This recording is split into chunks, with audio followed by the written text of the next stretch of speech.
This is the Downlight with emergency battery backup, currently connected with a wall switch, or this connector is acting as a wall switch. Still basically the same principle. Off, on, off, on. I'm turning it on and off without initiating the battery system. But I'm going to be connecting this wall switch that has dimmer capabilities, and it's also controlled by Wi-Fi.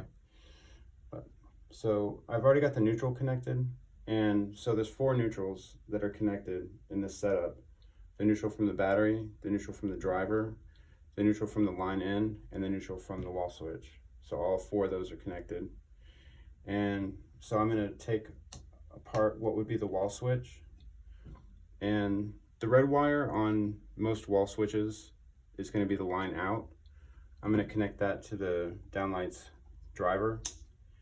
And then the black wire is almost always the line in.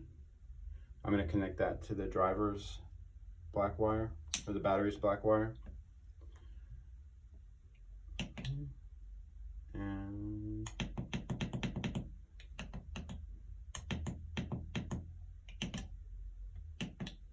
that's about it. So all 4 neutrals together.